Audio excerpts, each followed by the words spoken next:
Recuerden que tenemos nuestras grabaciones en Facebook y en la página de YouTube donde se están guardando para que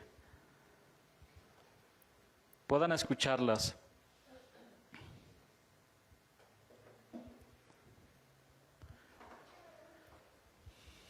Bueno, ya estamos en vivo. Vamos a mandarles un saludo a los hermanos que nos estén viendo. Y vamos a comenzar con nuestro estudio del día de hoy. Sus celulares en modo de vibración y silencio. Por favor. Vamos al estudio. Es el tema número 9 del libro de Hechos. Vamos al capítulo 3, del versículo 12 al versículo 18.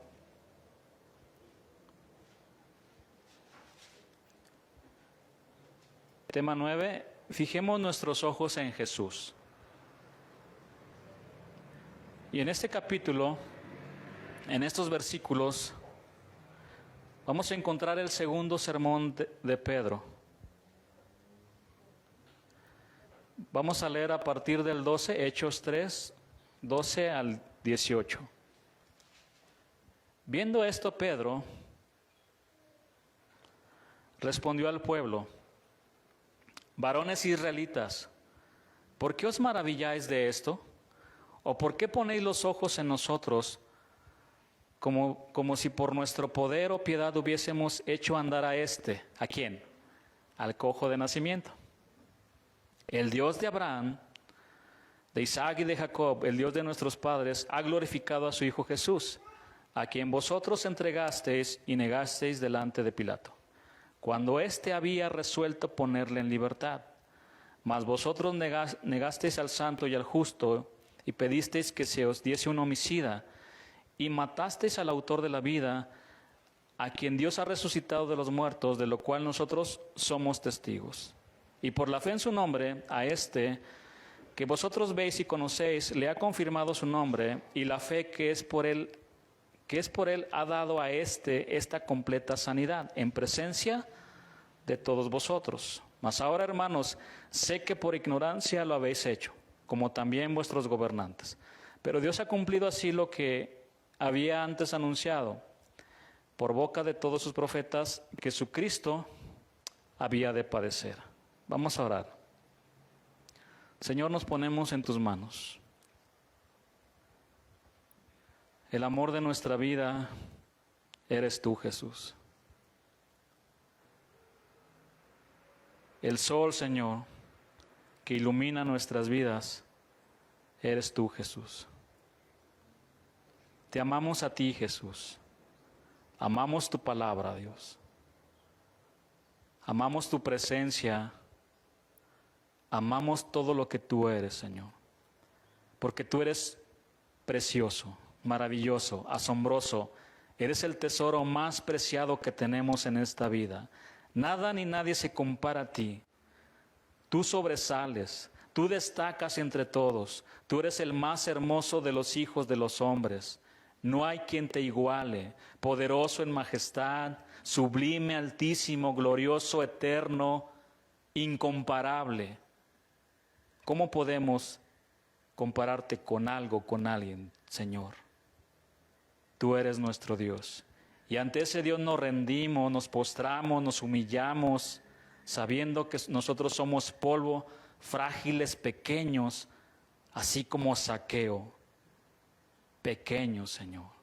No solo de estatura, pequeños en todo delante de ti. Y aún así, te humillaste a mirarnos, a visitarnos, Señor, por medio de Jesús, quien se hizo un siervo y se humilló hasta la muerte y muerte de cruz. Señor, no hay palabras para explicar todo esto. A ti te damos la gloria y la honra, y háblanos por tu palabra, Señor. En el nombre de Jesús, amén. Bueno, vamos a continuar con nuestro estudio del libro de Hechos. Y estos versículos que acabamos de leer tratan sobre el segundo sermón de Pedro, que igual como su primer sermón, tenía como objetivo una sola cosa, hermanos, la salvación de los presentes. Al final, eso es lo más importante, que seamos salvos. Así como el primer sermón de Pedro, vimos que hubo un alboroto causado por un acto sobrenatural de Dios, es decir, el Espíritu Santo descendió y los reunidos comenzaron a hablar en otras lenguas, en otros idiomas. De la misma manera, el poder de Dios se manifestó con el milagro de la sanidad de un hombre cojo de nacimiento, que ya estudiamos. Pedro no tuvo que organizar campañas grandes ni promocionarlas para atraer a la gente. Dios mismo atraía a las personas con su poder. Con el hombre que había sido cojo, a su lado saltando y alabando a Dios, Pedro empieza a anunciar el mensaje de Jesús. En los versículos 12 y 13, Pedro atribuye la gloria por este milagro al Dios de Abraham, de Isaac y de Jacob y a su hijo Jesús. De inmediato menciona la culpa del pueblo judío por la muerte de Cristo, prefiriendo librar a un criminal, y con una frase impresionante llama la atención de sus oyentes: matasteis al autor de la vida. Sin perder un momento, llega la resurrección de Jesús afirmando que Él fue el testigo de ese evento. El versículo 16 específicamente atribuye la sanidad del hombre a la fe en el nombre de Jesús. Además, Pedro reconoce que las acciones de la gente al matar a Jesús fueron ejecutadas en ignorancia y que fue la voluntad de Dios que su Hijo muriera. Vamos a ver el versículo 12, Hechos 3:12.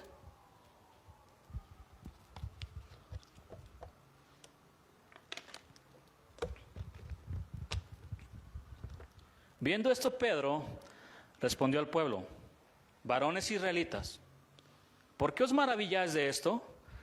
¿O por qué ponéis los ojos en nosotros como si por nuestro poder o piedad hubiésemos hecho andar a el Dios de Abraham, de Isaac y de Jacob, el Dios de nuestros padres, ha glorificado a su Hijo Jesús, a quien vosotros entregasteis y negasteis delante de Pilato, cuando éste había resuelto ponerle en libertad? En el versículo 11 de este capítulo 3, ya vimos que todo el pueblo estaba sorprendido por el milagro que había sucedido y se lo estaban atribuyendo ¿a quién? A Pedro y a Juan. Pero Pedro, que era un verdadero siervo de Dios, se dio cuenta de esto y de manera inmediata cortó de un golpe certero dos cosas: robarle la gloria a Dios, y exhortó a los judíos para que pusieran su mirada en Dios, en el Rey de la Gloria. De hecho, más adelante en este libro de Hechos, vemos cómo Cornelio se postró a los pies de Pedro. Sin embargo, en ese momento, Pedro ya había recibido mucha enseñanza del Señor Jesús sobre ser un hombre humilde. Él vio en persona cómo el maestro de maestros un día tomó la toalla y le limpió los pies a todos sus discípulos. Él ya había recibido mucha enseñanza. Por eso Pedro le dijo a este hombre Cornelio: levántate, no te postres ante los hombres. ¿Quieren verlo? Vamos a Hechos 10:25 y versículo 26.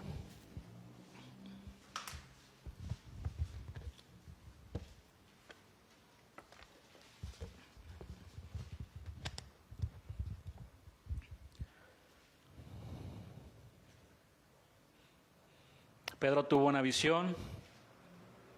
El Señor lo manda con Cornelio.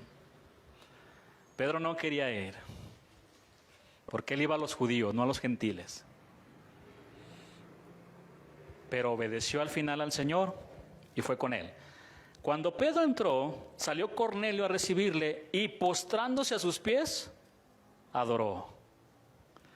Mas Pedro le levantó diciendo: levántate, pues yo mismo también soy hombre. Las Escrituras dicen que Dios usaba la vida de Pedro de tal manera que muchos ponían enfermos en las calles para que fueran sanados por su sombra. Hechos 5:15, se los leo. tanto que sacaban los enfermos a las calles y los ponían en camas y lechos, para que al pasar Pedro, a lo menos su sombra cayese sobre alguno de ellos. Hermanos, ciertamente el Señor ha dado dones a los hombres, el don de milagros, el don de sanidades. Y aquí vemos cómo Dios usaba la vida de Pedro. Pero recordemos, todo proviene de Dios, todo proviene de Él. Santiago lo dice en su carta, en el capítulo 1, versículo 17, dice: toda buena dádiva y todo don perfecto desciende de lo alto, del Padre de las luces. Se puede traducir como del Padre de las estrellas, en el cual no hay mudanza ni sombra de variación.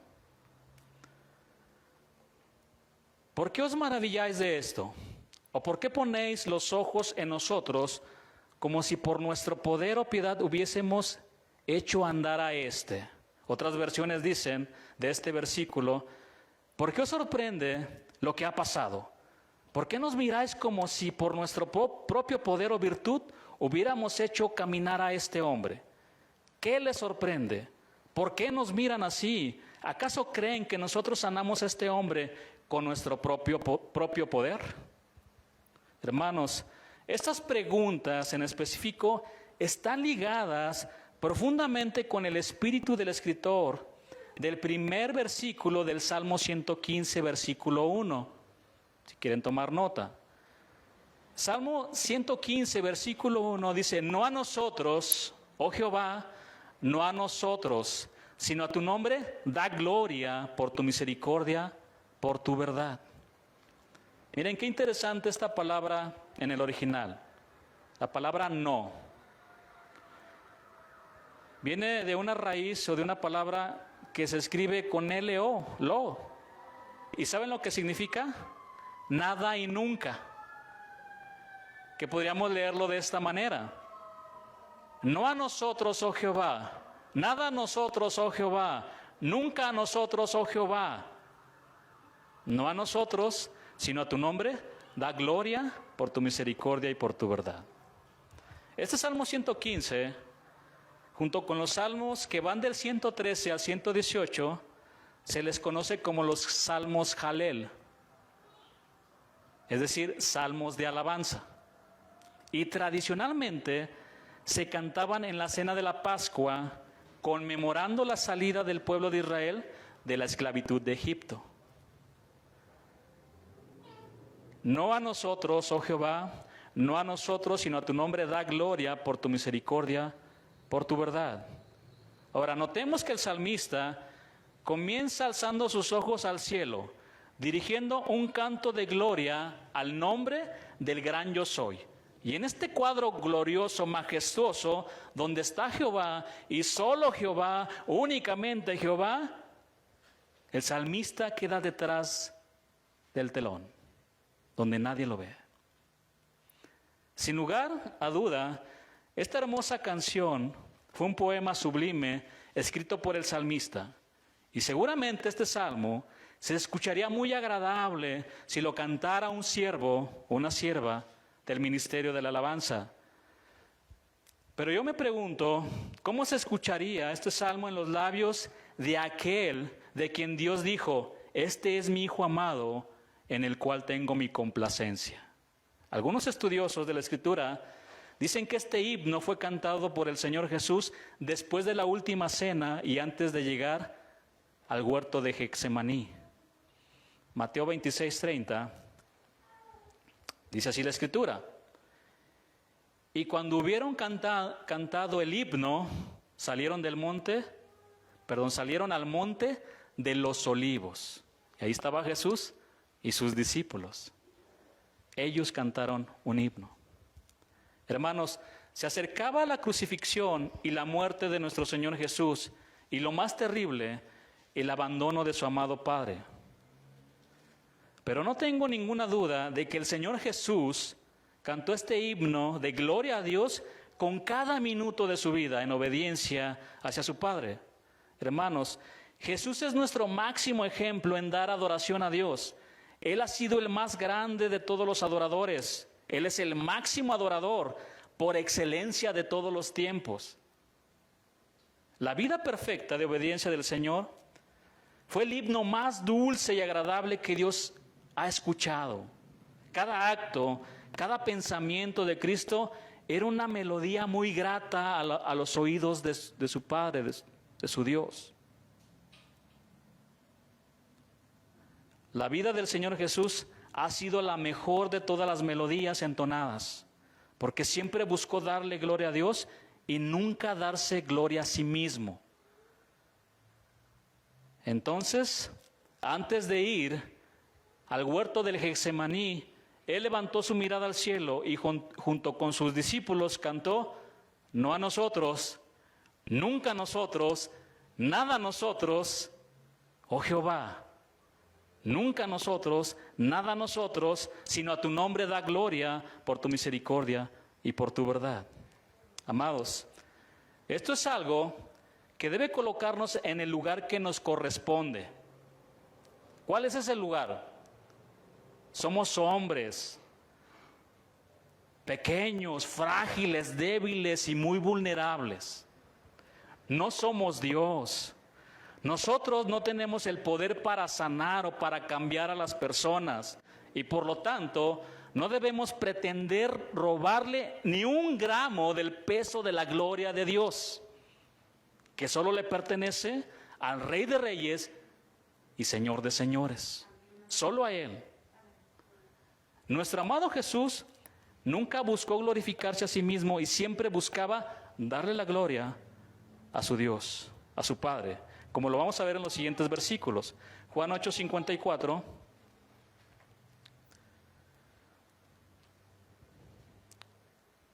Dice así la palabra: respondió Jesús: si yo me glorifico a mí mismo, mi gloria nada es. Mi Padre es el que me glorifica, el que vosotros decís que es vuestro Dios. Juan 12:28. Dice la palabra: Padre, glorifica tu nombre. No dice glorifica mi nombre. Entonces vino una voz del cielo: lo he glorificado y lo glorificaré otra vez. Juan 17:1 dice la Escritura: estas cosas habló Jesús y levantando los ojos al cielo dijo: Padre, la hora ha llegado. Glorifica a tu Hijo para que también tu Hijo te glorifique a ti. Así que si el Señor, nuestro amado Jesús, no le robó la gloria a Dios, ¿nosotros quiénes somos para robarle la gloria a Dios consciente o inconscientemente? Nosotros como predicadores debemos de tener mucho cuidado de creer que nosotros o nuestras enseñanzas son las que tocan o cambian a las personas. Eso es mentira. El día que pensemos que nosotros o nuestras enseñanzas son las que cambian los corazones, en ese día estaremos entonando una melodía muy desagradable a los oídos de Dios. No la va ni soportar. Esta melodía, porque en esta melodía que vamos a cantar quedaría de esta manera: sí a nosotros, todo a nosotros, siempre a nosotros la gloria por nuestras grandes enseñanzas. No, hermanos, nosotros somos iguales que ustedes, solo nos distingue el llamado que Dios nos ha hecho. El problema de muchos es que ponen sus ojos en el hombre, tienen sus predicadores favoritos, han hecho de estos predicadores becerros de oro, le han dado más importancia al mensajero que al mensaje. Los de Corintios decían: a mí me encanta la elocuencia de la predicación de Apolos. Otros decían: a mí me encanta cómo enseña Pedro. Otros: a mí me edifica más Pablo. Y hay casos muy tristes en las iglesias donde preguntan quién va a predicar para no ir a la iglesia. Han puesto sus ojos en el hombre, en el mensajero y no en el mensaje. Así que Pedro confrontó a su audiencia para que quitaran la mirada de él y que la pusieran en el Dios de Abraham, de Isaac y de Jacob, quien ha glorificado a su Hijo. Versículo 13, Hechos 3, versículo 13.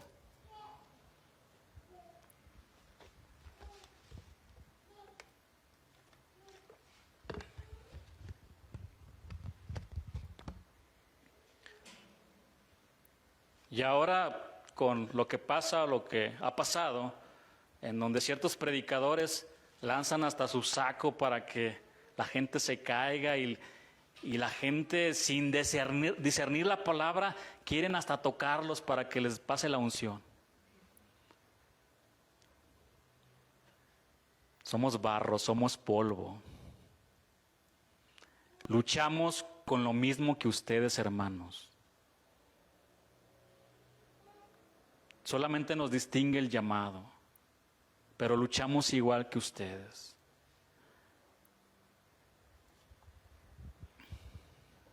Ahí viene el siervo de Dios.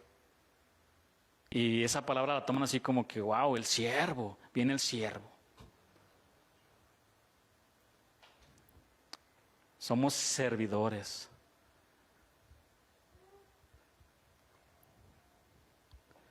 Estamos para servirles. Versículo 13, el Dios de Abraham, de Isaac y de Jacob, el Dios de nuestros padres ha glorificado a su Hijo Jesús, a quien vosotros entregasteis y negasteis delante de Pilato, cuando éste había resuelto ponerle en libertad. La palabra griega que se utiliza aquí para hijo es pais y significa siervo. Es un título extraño para nuestro Señor que solo aparece aquí en Hechos 3:26 y en Hechos 4:27 y en Mateo 12:18. Esta palabra describe a nuestro Señor como representante personal o embajador de Dios. Sin embargo, siervo era una designación del Mesías en el Antiguo Testamento, como lo vamos a ver en Isaías 42, versículo 1. Isaías 42, versículo 1. He aquí mi siervo, yo le sostendré, mi escogido, en quien mi alma tiene contentamiento. He puesto sobre él mi espíritu, él traerá justicia a las naciones. Y en el libro de Filipenses dice que nuestro Señor tomó forma de siervo. Vamos a leerlo. Filipenses 2, versículo 6 al versículo 11.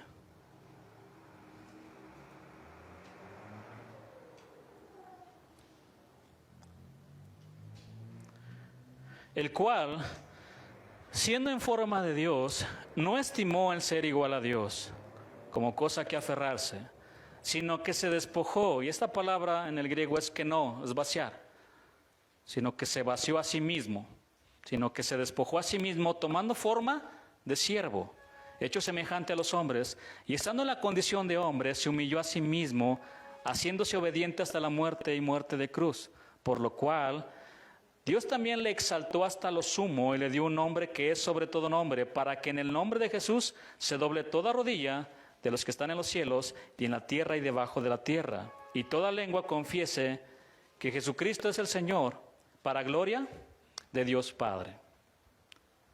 Cuando yo estaba estudiando estos versículos, quiero ser honesto y son versículos que destruyen tu soberbia por completo, que destruyen tus derechos. Es que son mis derechos.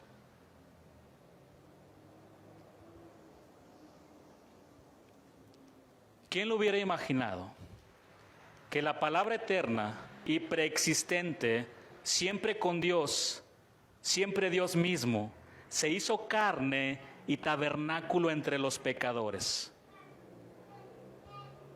Muchos eruditos de la palabra concuerdan que la encarnación del Hijo de Dios se llama el milagro más grande de todos.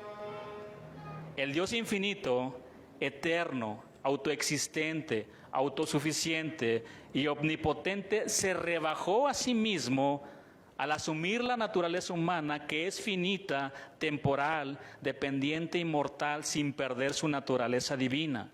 El Dios inmutable se convirtió en lo que no era, sin dejar de ser lo que era.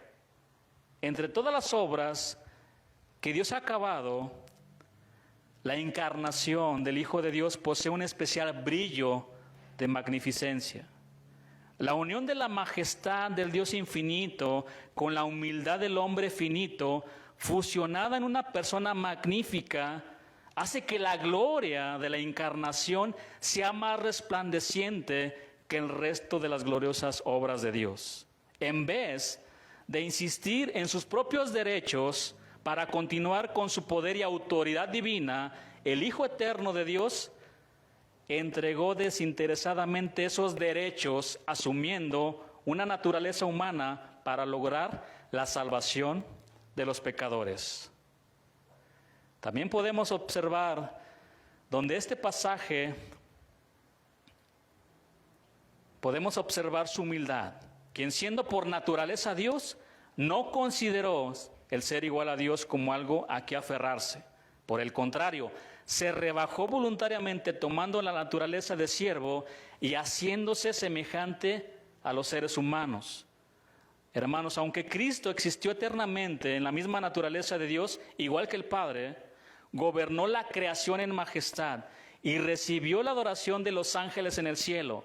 No consideró esa igualdad como garantía de recibir nada más que la adoración excelsa de las huestes celestiales. Llegó a este mundo para servir y no ser servido. Cristo no consideraba que la dignidad de su posición fuera algo a lo que debía aferrarse o aprovecharse y usarlo para sus propios fines. Más bien aceptó con humildad la misión de su encarnación, en la cual renunciaría a las glorias del cielo. Por un tiempo, asumiría la naturaleza del ser humano y ocultaría el esplendor y la majestad de su deidad. Ver al Hijo de Dios en el cielo habría sido el punto más alto de toda belleza y hermosura, pero en la cruz ya no era atractivo. Fue despreciado y rechazado por los hombres. El adorado llegó a ser despreciado. El bendito se convirtió en hombre de dolores. El amo se convirtió en esclavo. El Señor Jesús fue un siervo humilde que nos ha dejado tantas lecciones de servicio. Hermanos, ¿quién se imaginaría que en la cruz del Calvario un hombre ensangrentado, que estaba ahí muriendo por cada uno de nosotros, detrás de ese cuerpo débil y frágil y lastimado, estaba ese Dios glorioso? Se escondía ese Dios glorioso y maravilloso. Él renunció a todo eso. Si él hubiera querido, él no viene, pero todos nos perdemos. Pero él renunció a todo eso. Él en la eternidad, visto por los ángeles, recibido en gloria, dice la palabra. Antes de que nosotros existiéramos, los ángeles lo adoraban, lo exaltaban con gran honra, con gran honor. Y él decidió renunciar a eso, bajar, hacerse siervo hasta la muerte y muerte de cruz. Ese Dios glorioso escondido detrás de Cristo.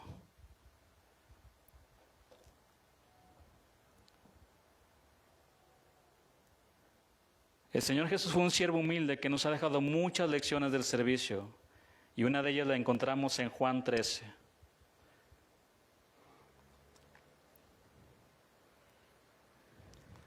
Ya no tenemos derechos, hermanos. Ya no tenemos ningún derecho.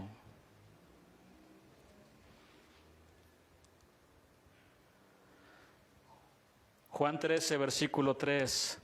Sabiendo Jesús que el Padre le había dado todas las cosas en las manos y que había salido de Dios y a Dios iba, sabiendo que el Padre le había dado todas las cosas en sus manos, ¿qué hizo? ¿Mostrar su majestad? ¿Deslumbrar a todos con su poder? ¿Demandar servicio? ¿Glorificarse a sí mismo? En vez de eso, el Señor se ciñó una toalla y empezó a lavar los pies de todos sus discípulos.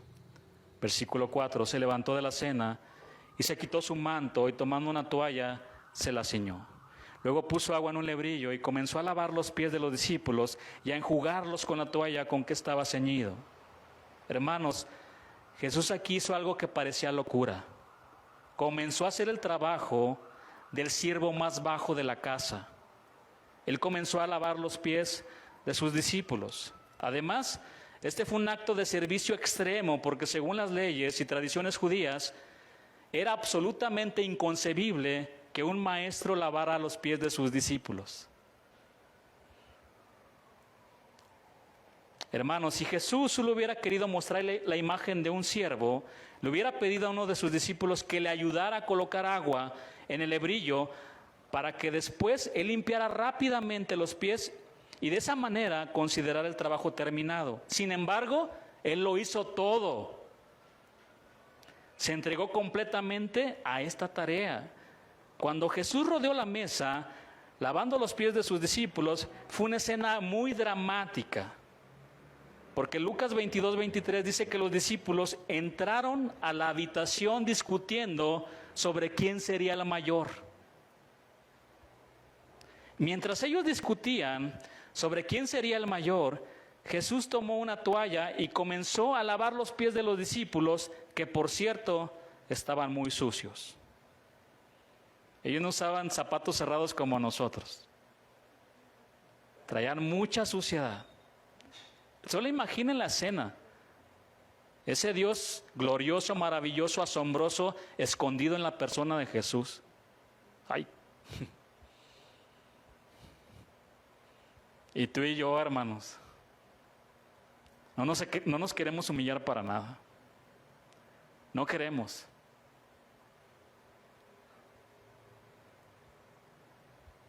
No queremos humillarnos. El polvo y el lodo en las manos del Señor, su toalla quedó muy sucia. Seguramente todo esto quebrantó el orgullo de sus discípulos. Quizás todos ellos estaban dispuestos a lavarle los pies al Señor. Pero lavarse los pies entre ellos mismos, nunca. Yo nunca me voy a humillar. Era algo que no estaban dispuestos a hacer en ese momento. Pero ¿cómo podían servirse entre ellos mismos si sus corazones estaban llenos de soberbia y competencia? Se estaban peleando por los puestos más altos. ¿Cómo? Ese acto era de humillación, de yo soy inferior, porque ellos buscaban ser los primeros. Pero el Señor les dio una gran lección. Jesús se levantó de la cena, de un lugar de descanso, los empezó a servir. Él se levantó de su trono y fue a recostarse en un pesebre.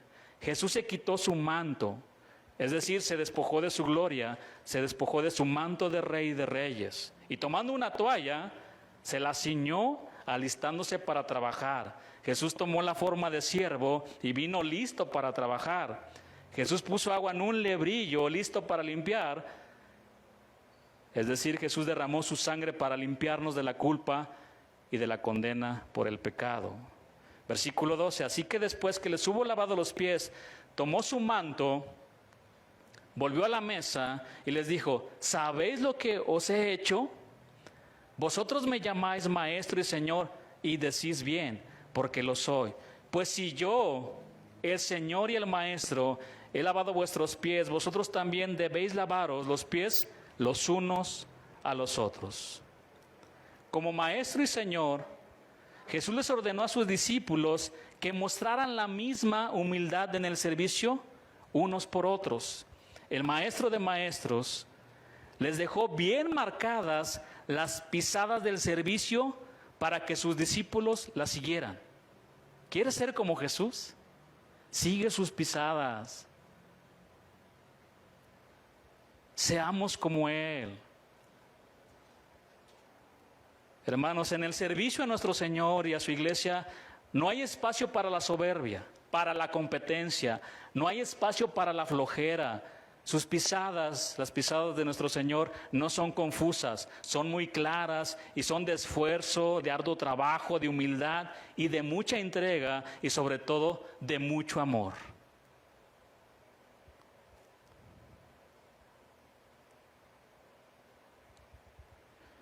Porque si todo lo que hacemos para nuestro Señor no lo hacemos con amor, de nada sirve. Versículo 15, porque ejemplos he dado para que como yo os he hecho, vosotros también hagáis. Al lavar los pies de sus discípulos, el Señor les dio una gran lección a sus seguidores, a su grey, a su manada, acerca del servicio, y de paso quebrantó el orgullo de sus discípulos que peleaban por los primeros lugares.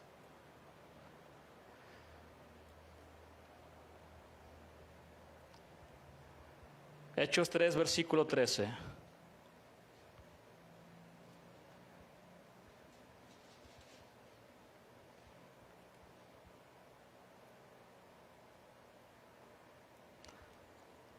Ha glorificado a su Hijo, Jesús, a quien vosotros entregasteis y negasteis delante de Pilato, cuando éste había resuelto ponerle en libertad. Dios ha glorificado a su Hijo, a su siervo. Su nombre es Jesús. Jesús es la forma griega del nombre Josué, que significa el Señor es mi salvación. Y con este nombre se le reveló en un sueño a José, como dice Mateo 1:21, si quieren tomar nota. Este mismo versículo dice, a quien vosotros entregasteis y negasteis delante de Pilato, cuando éste había resuelto ponerle en libertad. En vez de recibirlo, la nación lo rechazó, a lo suyo vino y los suyos no lo recibieron. Los judíos que buscaban un libertador político o militar que los librara del yugo romano, puesto que amaron más las tinieblas que la luz, porque sus obras eran malas, no estaban dispuestos a aceptar a aquel que vino a confrontarles con su pecado, y no solo a eso, sino a liberarlos de ese mismo pecado. En consecuencia, al mismo Jesús, a quien Dios glorificó, ellos lo entregaron y lo negaron delante de Pilato, cuando éste había resuelto ponerle en libertad. Hermanos, Pilato estaba muy consciente de que la crucifixión de Cristo era una evidente injusticia. Él declaró inocente a Jesús no menos de 6 veces. Tengo aquí las escrituras. Lucas 23:4, Lucas 16:22, Juan 18:38 y Juan 19:4. Declaró inocente a Jesús no menos de 6 veces y reiteradamente trató de liberarlo. Incluso su esposa reconoció que Jesús era inocente en un sueño. No te metas con ese hombre, él es justo. Como romano, Pilato venía de un pueblo con una fuerte tradición de justicia. Condenar a un hombre a quien creía inocente iba contra esa tradición, contra su conciencia también. Pero Pilato no tuvo alternativa. Los líderes judíos lo habían acorralado. Ya se habían quejado ante Roma y habían puesto en peligro su cargo. Otra queja más y le hubiera costado su lugar de gobernante. Así que Pedro confronta valientemente a sus oyentes con su pecado que cometieron al ejecutar a su Mesías. A fin de resaltar la culpa de ellos, Pedro les repite la acusación de que negaron a Jesús el santo y justo delante de Pilato. Versículo 14, Hechos 3, versículo 14. Mas vosotros negasteis al santo y al justo, y pedisteis que se os diese un homicida. La palabra santo aquí es agios, que significa ser separado para Dios. Jesús no solo es santo por naturaleza, sino que está separado para Dios, a fin de hacer su voluntad. Santo también es un título mesiánico. Salmo 16:10, un pasaje mesiánico citado por Pedro en su sermón del día de Pentecostés, declara: porque no dejarás mi alma en el Seol, ni permitirás que tu santo vea corrupción. Hermanos, hasta los demonios sabían la verdad de que Jesús era el santo. Lucas 4:34 lo pueden ver. La culpa de Israel al rechazarlo era tanto monumental como inexcusable y los ponía en una franca rebelión contra Dios. Dikaios, aquí la palabra para justo. mas vosotros negasteis al santo y al justo. Aquí la palabra es dikaios, que conlleva la idea de ser inocente de cualquier delito. Al tener que escoger entre Jesús, su inocente Mesías, y el culpable homicida Barrabás, ellos eligieron ¿a quién? A Barrabás. Vamos a ver brevemente este suceso en Marcos 15, 11 al versículo 15.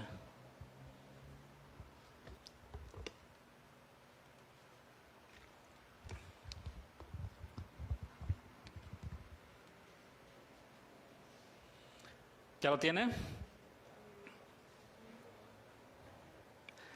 Mas los principales sacerdotes incitaron a la multitud para que le soltase más bien a Barrabás.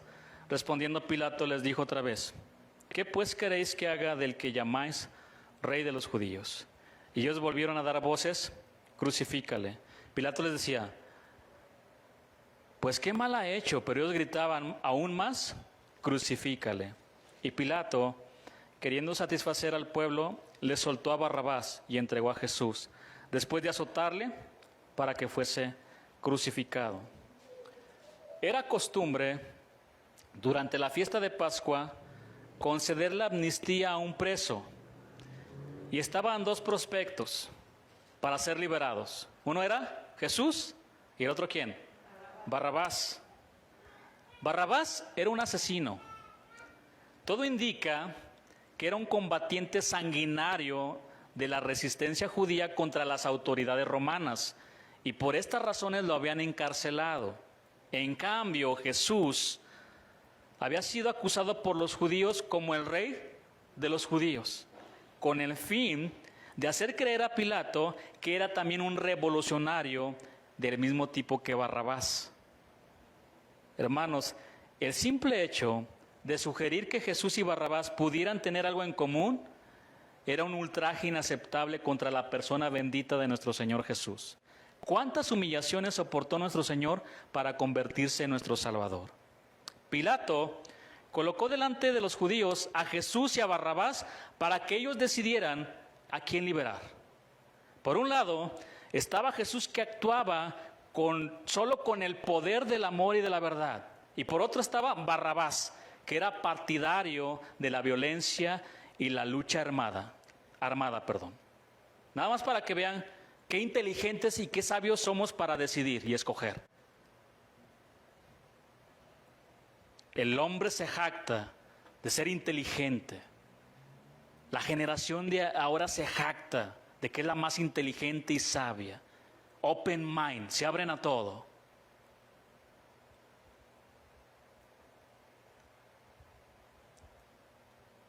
¿Y por quién decidieron? El gobernador pensó ingenuamente que si presentaba delante de ellos a un vil criminal como Barrabás, el pueblo escogería a Jesús. Pero sus cálculos fallaron porque ignoraba cómo es el corazón del ser humano. ¿Cómo es el corazón del ser humano? Engañoso y perverso. Y engañoso en el original significa manchado y torcido. Y perverso significa enfermo. Lo cierto es que todos nosotros tenemos que estar enfrentándonos constantemente con la decisión entre Cristo y Barrabás, entre la honestidad y el engaño, entre el amor y el odio, entre la paz y la violencia, entre la humildad y la arrogancia. Los principales sacerdotes que odiaban al Señor incitaron a la multitud, al pueblo, para que liberaran ¿a quién? A Barrabás, y crucificaran a Jesús. Está claro que detrás de esa cara religiosa de los principales sacerdotes había una terrible injusticia y manipulación. Tal vez la multitud hubiera optado por liberar a Jesús, pero la nefasta influencia de los principales sacerdotes consiguió que se olvidaran de la admiración que antes habían sentido por Jesús y que la cambiaran por un profundo odio. Pero en cualquier caso, hermanos, no deja de sorprendernos el comportamiento de las multitudes. Rechazar a Cristo y preferir a Barrabás fue un hecho incomprensible. Habían llegado al límite de la locura y del delirio. Y por supuesto, eran plenamente responsables de sus actos. En un acto de misericordia, por así decirlo, Pilato no quería que Jesús fuera a la cruz. Él no quería. ¿Y qué fue lo que hizo? Mandó a que lo azotaran brutalmente. Ya todo lastimado, lo presenta delante de la multitud y él pensaba que de esta manera se iban a compadecer de él. Pero toda la multitud estaba en delirio y gritaba aún más: crucifícale.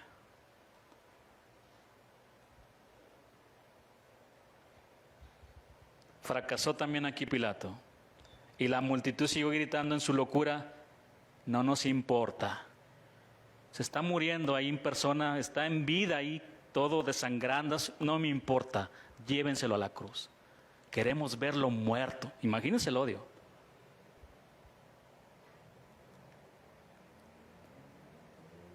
Toda la multitud quitó su mirada de su Señor. Esa multitud que un día recibió el milagro hasta de él. Y la pusieron en Barrabás. Unas horas más tarde, Jesús fue crucificado. Barrabás tuvo que darse cuenta, hermanos, de que él mismo debió ocupar aquella cruz, pero que otro estaba muriendo en su lugar. Sabía que la cruz del centro, entre los dos ladrones, le pertenecía a Barrabás. Sabía que los clavos que atravesaron las manos y los pies del Señor Jesús eran sus clavos. Sabía de un modo muy personal que Jesús de Nazaret estaba muriendo en su lugar. ¿A quién representa Barrabás? Todos nosotros. Representa a cada creyente que es liberado porque Jesús tomó su lugar. Al pararnos al pie de la cruz, sabemos perfectamente que ese lugar nos correspondía a nosotros por nuestros pecados. Y la única esperanza segura que podemos tener en cuanto a la vida eterna reside en el hecho de que Jesús murió ocupando nuestro lugar. Hechos 3:15. Mataron al autor de la vida.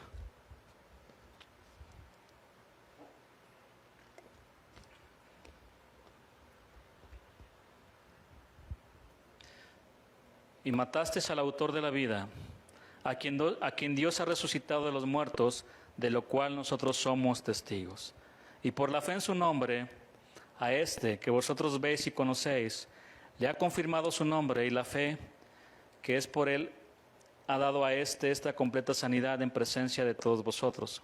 Mas ahora, hermanos, sé que por ignorancia lo habéis hecho, como también vuestros gobernantes. Lo que está haciendo aquí Pedro es presentar una serie de paradojas. ¿Qué es una paradoja? Es un dicho o hecho que parece contrario a la lógica. Consiste en emplear expresiones que aparentemente envuelven contradicción. Por ejemplo, aunque Jesús era un siervo, Dios lo exaltó hasta lo sumo. Él se manifestó como un libertador, pero la nación lo entregó a Pilato. Rechazaron al justo y al santo a favor de ¿qué? De un homicida, impío e injusto. Y Pedro llega a la mayor paradoja de todas cuando dice: mataste al autor de la vida, mientras a cambio pidieron la libertad de uno que había quitado la vida a otros, en este caso Barrabás. Autor de la vida viene de archegos, la palabra, y se refiere al originador, al que inicia de algo, al que inicia algo, perdón. Y en Hebreos 2:10 encontramos a Jesús como el autor de la salvación. En Hebreos 12:2 se le describe como el autor de la fe. Pedro usa la frase autor de la vida para describir a Jesús como el originador de vida. Esta es una afirmación de la deidad de Jesús, puesto que el Salmo 36:9 describe a Dios como manantial de vida. En el Nuevo Testamento describe repetidas veces a Jesús como manantial de vida.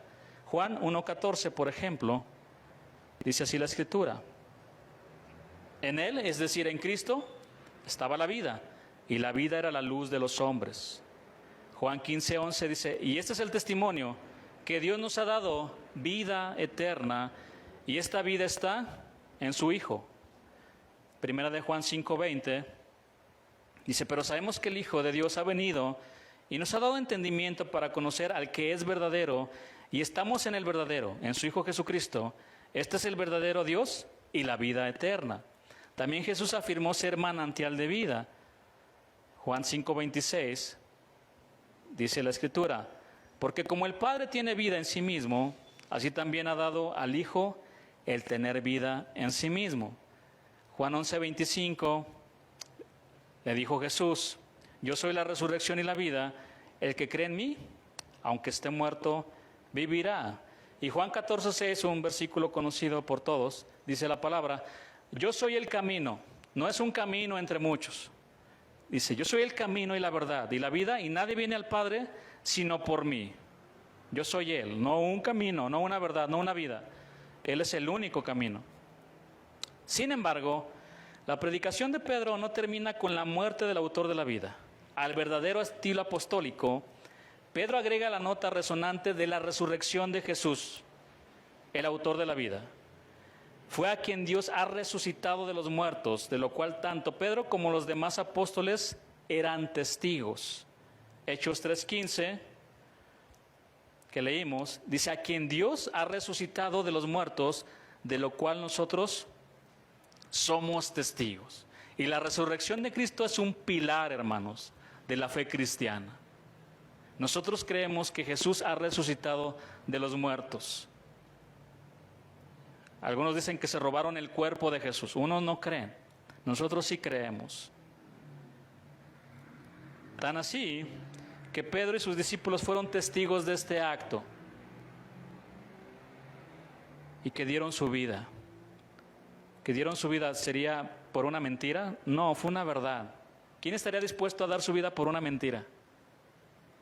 Si ellos se hubieran dado cuenta de que se robaron el cuerpo de Jesús y se los mostraron, se acaba el cristianismo. Se termina.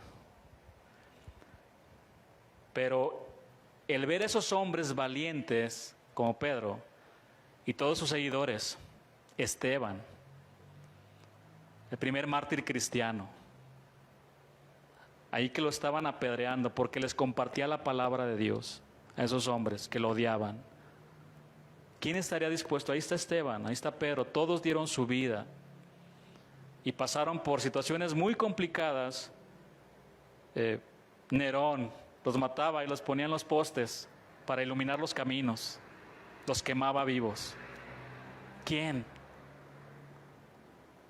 estaría dispuesto a dar su vida? Jesús resucitó, Él vive. Amén.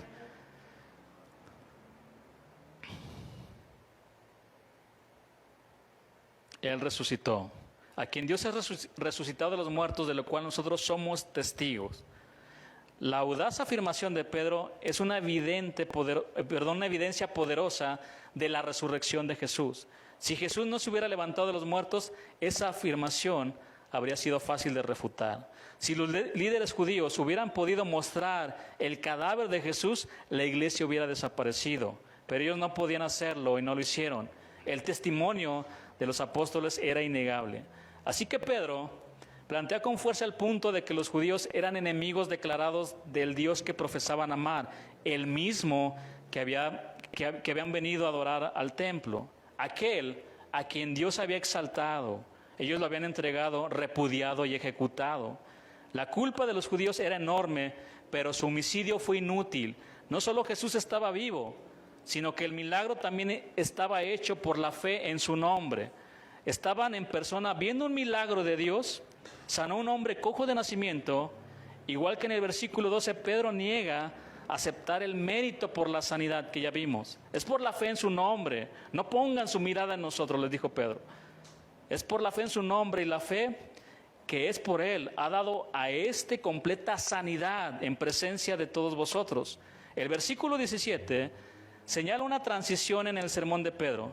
Primero declaró culpable a los judíos de rechazar y ejecutar a su Mesías. Luego, comenzando con el versículo 19, proclamó la necesidad de arrepentimiento.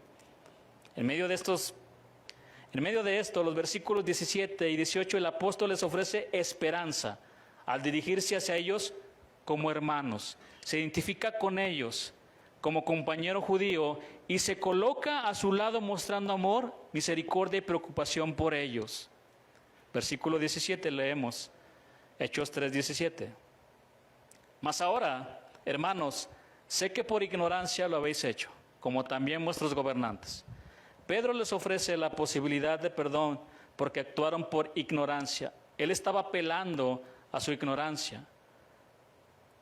Jesús dijo en Lucas 23:34, Padre, perdónalos porque no saben lo que hacen, y repartieron entre sí sus vestidos, echando suertes. Primera de Corintios 2:8 dice, la que ninguno de los príncipes de este siglo conoció, porque si lo hubieran conocido, nunca habrían crucificado al Señor de gloria. Hermanos, sin duda, la ignorancia de ellos era inexcusable, ya que la evidencia de que Jesús era el Mesías estaba clara por el Antiguo Testamento, por las palabras y las obras de Jesús, por su muerte y también por su resurrección. No obstante, ninguno de los ofensores estaba lejos de alcanzar la gracia de Dios si se arrepentían y se volvían a Cristo. Vamos al versículo 18. Pero Dios ha cumplido así lo que había antes anunciado por boca de todos los profetas, que su Cristo había de padecer. Pedro asegura a sus oyentes que el rechazo y la ejecución del Mesías no frustraron los planes de Dios. La crucifixión, por impensable que fuera para ellos que le sucediera al verdadero Mesías, no alteró para nada el plan de Dios y tampoco descalificó a Jesús como el Mesías, como el enviado de Dios. Dios había antes anunciado por boca de todos sus profetas que su Cristo había de padecer, y esa profecía se había cumplido ahora. El Antiguo Testamento predijo la muerte de Cristo en pasajes como Isaías 53, Salmo 22 y Zacarías 12. Incluso el rechazo de su nación, como dice Isaías 53:3. Dios usó las malas intenciones de ellos para cumplir sus propios propósitos. Pedro aquí nos presenta a nuestro Señor como hijo, como el siervo, como el santo, como el justo, como el autor de la vida, y condena a sus oyentes por repudiarlo, negarlo y ejecutarlo. Y esto me lleva a lo que acabamos de estudiar de Barrabás. ¿Cuánto odio había en sus corazones que lo mataron? Ellos debieron preguntarse, así como la multitud en el día de Pentecostés, ¿qué haremos? Y la respuesta a esta pregunta la vamos a encontrar en la segunda parte del segundo sermón de Pedro, que vamos a estudiar la siguiente semana. ¿Por qué os maravilláis? ¿Por qué se sorprenden? No fuimos nosotros quienes sanamos a este hombre. Fue Jesús. Denle la gloria a Jesús. Miren a Jesús. Véanlo a Él. Ese Jesús que un día se puso en la cruz del Calvario, ahí, muriendo por todos nosotros. Ahí estaba escondida toda la gloria de Dios detrás de ese hombre que estaba muriendo por cada uno de nosotros. Porque puestos los ojos en Jesús, el autor y consumador de la fe, el cual por el gozo puesto delante de él sufrió la cruz, menospreciando el oprobio, y se sentó a la diestra del trono de Dios. Renunció a todos sus derechos que le correspondían, hermanos. Si alguien podía decir, este es mi derecho y de aquí no me voy a mover, era él, no nosotros. Y sin embargo, no lo hizo. ¿Dónde quedan nuestros derechos? En el suelo. Es que yo tengo derecho, pastor. Yo llegué primero. Ese es mi derecho. Ya no tenemos ningún derecho, hermano. Tenemos que rendirnos a Él, humillarnos Gloria a Dios. Levántense para hacer una oración.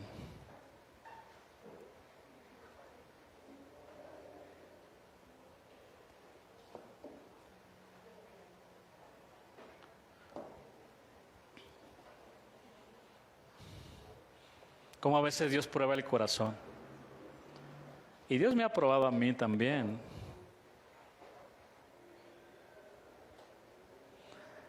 Y Dios saca a la luz las intenciones del corazón también. Y usa cada situación.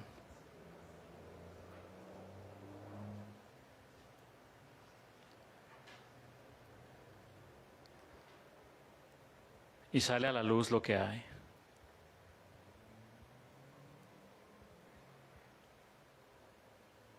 Y voy a poner un ejemplo así muy práctico que en ocasiones se da. Y sabemos que hay un orden y que el Señor llama a sus siervos.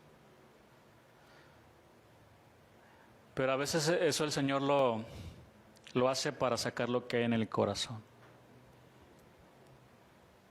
Y tú eres un hombre fiel, una mujer fiel que sirve, una mujer fiel que sirve al Señor. Y digamos que en cierto momento aquí un día el Señor, si lo permite, vamos a tener alabanza, ¿verdad? Porque hay hermanos que se están esforzando. Y el Señor puede seguir llamando. De hecho, quiero aprovechar el momento. Quiero hacer un llamado para aquellos que quieran con todo su corazón servir al Señor limpiando este lugar. Los que quieran hacerlo y que realmente lo quieran. Ay, pero pastor, ¿cómo voy a meter mis manos en el baño para limpiarlo, pastor? Yo sé cantar muy bien, pastor. Mejor, ¿por qué no me pone ahí? Yo no me voy a humillar a limpiar los baños, pastor. Eso no es para mí. Él se humilló. Cualquier lugar, hermanos, cualquier lugar, pero donde podamos servirle al Señor con amor a Él, con todo. Pase con la hermana Lolita al final. Si alguno tiene ese deseo de servir al Señor ahí, pase con ella y hágalo para Dios, no para mí, hágalo para el Señor, con todo su corazón. Pero regresando al ejemplo imagínense que se abre aquí el grupo, que hay una convocatoria, que algunos quieren ingresar, y bueno, hay pues hombres que han estado mucho tiempo en la iglesia sirviendo y que de repente dentro de la alabanza, pues uno que tiene poco tiempo sirviendo al Señor permite que dirija la alabanza. Hermanos, pasa. Gente que ha estado así como, ¿recuerdan la historia del hijo pródigo? O sea, hiciste fiesta, Señor. Y yo que te he servido tanto tiempo, ni un cabrito me has dado. Se enojó el que estaba ahí en casa, el hermano. Le dio envidia. Entonces a veces Dios trata así. Y digamos que a lo mejor uno que tiene tiempo acá va a decir, pues yo tengo más tiempo. Yo tengo ese derecho. Yo debería ser el primero en dirigir la alabanza. Es más, yo ya debería de estar predicando, pastor. Sale todo a la luz. Sale todo.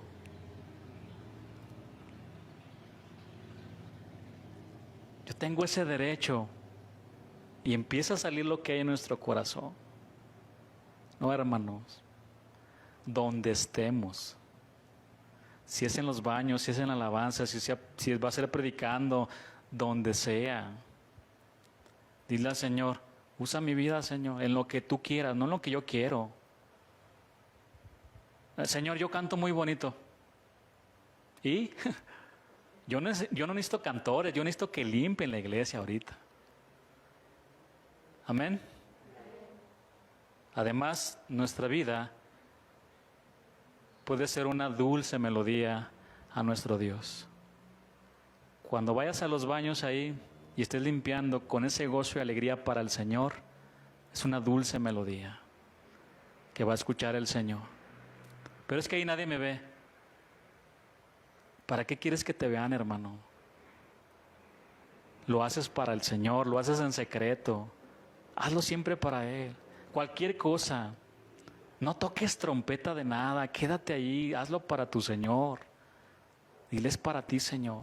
Yo no quiero que nadie me vea, no quiero agradar al hombre, quiero agradarte a ti. Y seguir tus pisadas de humildad, de ser como tú. Vamos a darle la gloria a nuestro Dios. Señor, te damos toda la gloria y la honra. No a nosotros, Señor. Nunca a nosotros.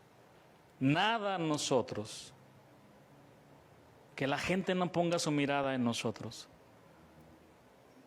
Porque el que sana, el que cambia las vidas, el que transforma los corazones eres tú, Señor.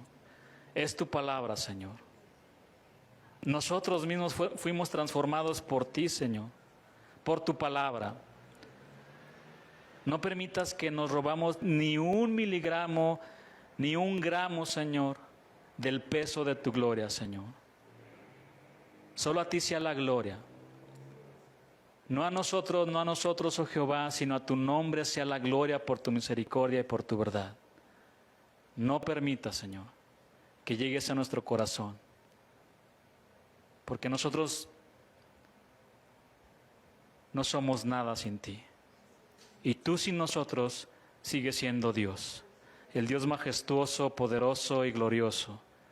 Porque tú nunca cambias, Señor. Nosotros te necesitamos a ti. Tú no necesitas al hombre, Señor. Tú lo salvas, tú lo transformas, Dios.